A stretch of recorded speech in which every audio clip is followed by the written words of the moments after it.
واصف علی واصف فرماتے ہیں، رات کی عبادت افضل ہے، جس کی رات بیدار ہو جائے اس کا نصیب جاگ اٹھتا ہے۔ انسان جتنی محنت خامی چھپانے میں صرف کرتا ہے، اتنی محنت میں خامی دور کی جا سکتی ہے۔ ہمیں بہت زیادہ علم کے بجائے تھوڑے سے ادب کی زیادہ ضرورت ہے۔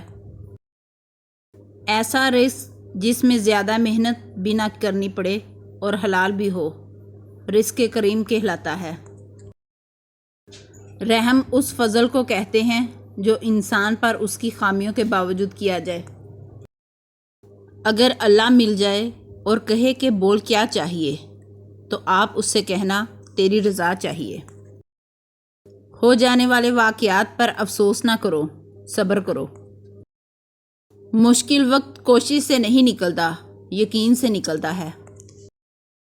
اللہ کو بھول جانے والے لوگ اللہ کو تو یاد ہے۔ کوشش کرنے کا آپ کو حق ہے، مگر گلہ کرنے کا حق نہیں ہے۔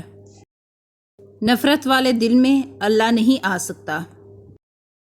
نگاہ کا عادل وہ ہے جسے دوسرے کی بیٹی میں اپنی بیٹی نظر آئے۔ کسی انسان کے ساتھ ایسا سلوک نہ کرو جو تم اپنے ساتھ نہیں چاہتے۔ باطن مصروف عبادت ہو تو ظاہر معصومیت کا پیکر بن جاتا ہے۔ حضور صلی اللہ علیہ وسلم اکثر دعا فرمایا کرتے ہیں کہ اے اللہ مجھے چیزوں کو ان کی اصلی فطرت میں دیکھنے کا شعور عطا فرما۔ جن چیزوں کو ایک دفعہ میں حاصل کیا ہے، اگر ان سے سکون نہیں ہو رہا تو دوسرے وقت میں ان کو دینا شروع کر دو، پھر بہت سکون ہو جائے گا۔ جس نے غم کے وقت اپنی پیشانی سجدے میں رکھ دی، وہ فقیری میں بہت دور نکل گیا۔ اللہ نے کائنات کو دکھانے کے لیے جو چیز افضل بنائی ہے، وہ اپنے محبوب کا جلوہ ہے۔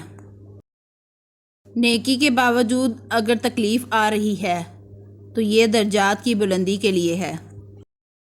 جس کی عبادت منظور ہوئی ہو وہ سب کے لیے رحم مانگے گا۔ جب راز دریافت کرنا ہو تو خاموشی ضروری ہے۔ اگر دل میں محبت آ جائے تو زبان میں شائستگی آنا شروع ہو جاتی ہے۔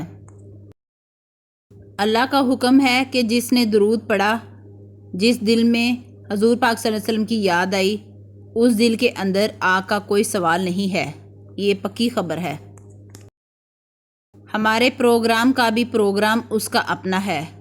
ہم جس ذہن سے پروگرام بناتے ہیں وہ بھی اسی کا عطا کردہ ہے۔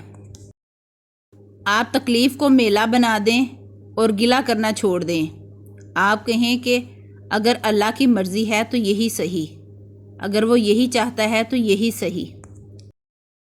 انسان کی تقدیر اس کے مزاج کی شکل میں اس کے اندر موجود رہتی ہے۔